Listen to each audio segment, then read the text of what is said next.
world, one woman dies during pregnancy or childbirth every 90 seconds. 94% of those deaths happen in low or lower middle income countries, and most of them are preventable.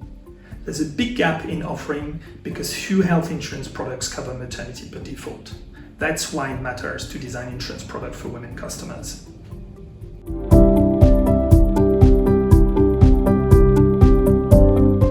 Women's World Banking has developed and launched insurance products for women for more than 10 years. Our work is unique in that we bring two perspectives together. On one side, we bring a deep understanding of the needs and financial behaviors of women customers. On the other side, we have the technical expertise of building an insurance product and process from scratch. What matters to us is that the result is commercially viable, and even more importantly, that women experience a measurable improvement of their lives in the midterm.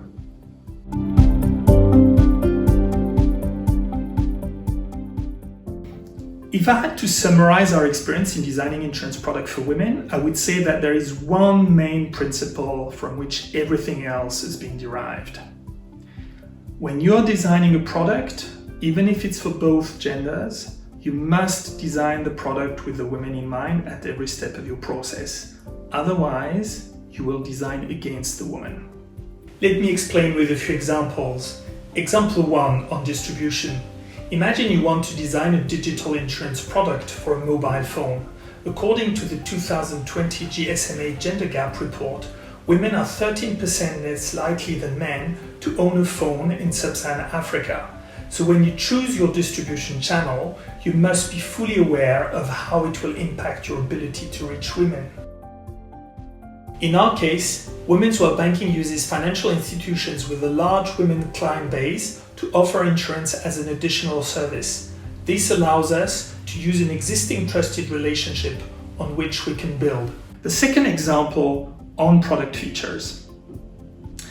10 years ago, when we were designing our first product with our partner Microinsurance for Women in Jordan, we proposed to give women customers a benefit in case of death.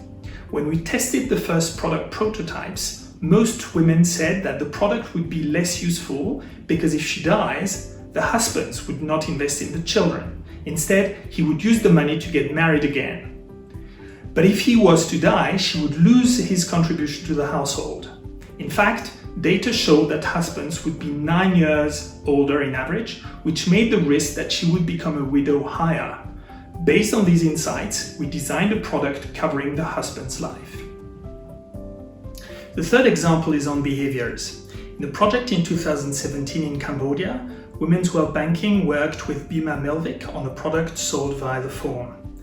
We tested the call center scripts and how it affected the enrollment rates of men and women. Here we found that women often did not want to make a decision on the spot compared to men, who were more opportunistic and easier to sell. This led, of course, to incrementally acquiring more men clients.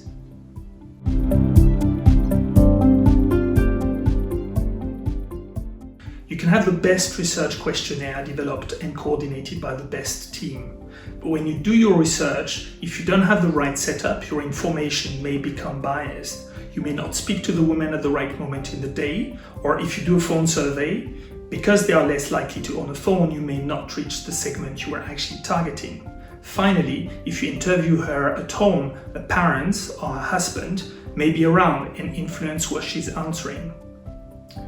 This is the reason why a pilot is always a must, because the clients may tell you that they are going to behave one way, and the pilot shows that they are behaving in another way.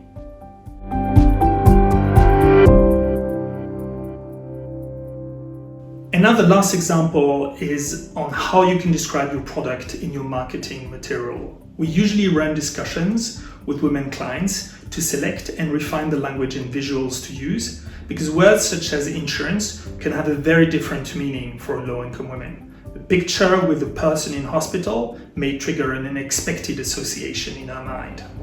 So we let them literally choose the name of the products and the visuals so that she feels the product is for her. In Egypt, for example, the product we developed with our partner Lead is called Himayat Lead, the protection of lead. This can be a challenge for marketing teams who traditionally have been in charge of coming up with a product name.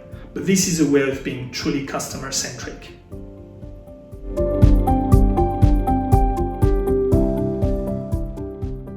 What is most important to understand is that women's financial behaviors have a positive multiplying effect on the finances of the household, and that offering them a good product will allow them to realize that potential.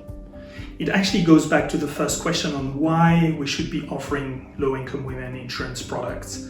According to the UN, women reinvest 90% of their earnings back into their families and communities, while men invest 35%.